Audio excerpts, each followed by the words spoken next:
हर हर महादेव। स्वागत है गाइस मेरे यूट्यूब चैनल पे। शिव महापुराण में जो द्वादश ज्योतिर्लिंग की प्रकृति की द्वादश कथाएं आती हैं अलग अलग अध्याय में, उनमें वैद्यनाथ की प्रकृति की कथा और भगवान श्री रामेश्वर ज्योतिर्लिंग की प्रकृति की कथा भी आती है। अगर इन कथाओं को पढ़ें, इनका अध्ययन करें, तो हमें रावण द्वारा की गई शिव भक्ति और भगवान श्री राम द्वारा की गई शिव भक्ति दोनों ही के बारे में ज्ञान हो जाता है। भगवान श्री राम और रावण की साधन पद्धति क्या थी और महादेव की उपासना किस प्रकार से, किस पद्धति से वो करते थे, उस बात का हमें बड़े अच्छे से ज्ञान हो जाता है और स्पष्ट हो जाता है। वैद्यनाथ की प्रगति के लिए जब रावण ने तपस्या की और साधना की, तो उसने अपनी खुद की गर्दन काट के और होम में डाल दी। और रावण की अन्य पद्धतियाँ भी जो उसने लिखे, उसके जो ग्रंथ हैं उनमें बताई हैं, वो सभी वाममार्गी तांत्रिक पद्धतियाँ हैं, जिसके अंदर मध्य, मांस, मीन, मैथुन आदि पंचमकारों का उपयोग होता है। मुद्रा आदि सभी पंचमकारों का उपयोग होता है। और रावण इन सब वस्तुओं का उपयोग करने के अलावा भी जो पूजा करता था, उसके अंदर उसका भाव समर्पण का ना होकर एक कठोर जिद का और कुछ प्राप्त करने के लिए किए गए हठ और जिद का होता था कि मुझे ये काम करना है, मेरा ये काम होना चाहिए। भक्ति से अधिक उसके हृदय में कामना और उस कामना को पूर्ण करने के लिए हठ और एक जिद होती थी। उसकी भावनाओं में ये विशेषता थी।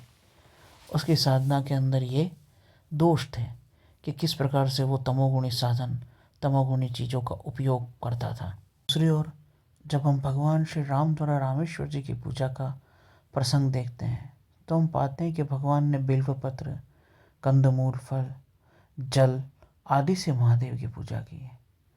भगवान की पूजा के अंदर भगवान शिव के प्रति प्रेम होता था, कुछ प्राप्त करने का हट नहीं। भगवान श्री राम महादेव की पूजा के बाद नृत्य और आरती कर रहे हैं।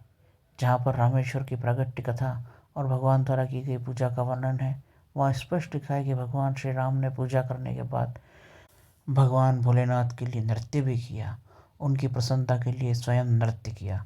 भगवान श्री राम की पद्धति भक्ति मार्ग की, दक्षिण मार्ग की पूजन पद्धति थी और रावण की पंचमकार से युक्त, अहंकार से युक्त, जड़ता से युक्त पद्धति थी। भगवान श्री राम जी की पूजा पद्धति में उपवास, व्रत, इन बातों का महत्व था, जबकि रावण की पूजा पद्धति में भोग, चढ़ावे आदि का महत्व था।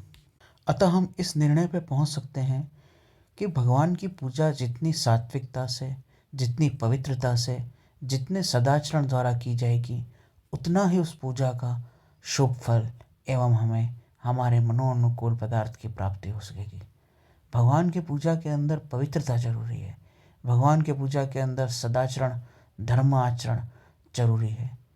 यही कारण है कि जब तंत्र शास्त्र के अंदर सिद्ध गुरु अगर किसी साधक को पंचमकार के बारे में जानकारी देते भी हैं, तो वो उसके लिए उन वस्तुओं के लिए अल्टरनेट बता देते हैं कि आप इन तमोगुणी वस्तुओं का उपयोग ना करना चाहो तो आप पूजा में निम्न वस्तुओं का उपयोग कर सकते हो, जिससे कि आपका विधान भी हो जाएगा और आपको ऐसी अपवित्र पापमय वस्तुओं का स्पर्श भी नहीं करना पड़ेगा।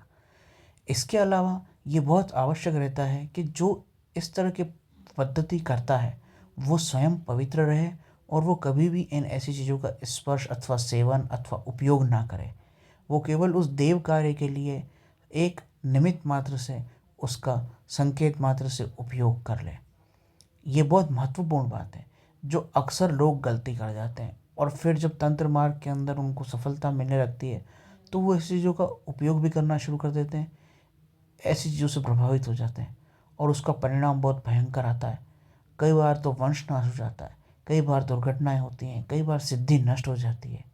अतः पूजन विधान के लिए हमेशा दक्षिण मार्गी पद्धतियों का, सात्विक पद्धतियों का उपयोग करना चाहिए, जो श्री कृष्ण ने करी, जो भगवान श्री राम ने करी। भगवान के विभिन्न अवतार हुए, संत महापुरुष हुए, उन्होंने भी भगवान की सभी शक्तियों और विभिन्न महाविद्याओं और विद्याओं का और विभिन्न देवताओं का आराधना, उपासना, साधना का क्रम पूरी तरह किया, परंतु उन्होंने हमेशा दक्षिण मार्ग का उपयोग किया, अथवा उसके लिए जिन अनुकूल पदार्थों की आवश्यकता रहती है उनके सात्विक प्रयोग उपयोग किए।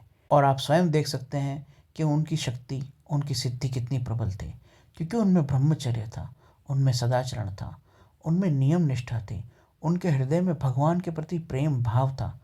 अतः दक्षिण मार्गीय पद्धति से उनकी सिद्धि और ज़्यादा प्रबल और ज़्यादा शक्तिशाली विकसित हुई। तो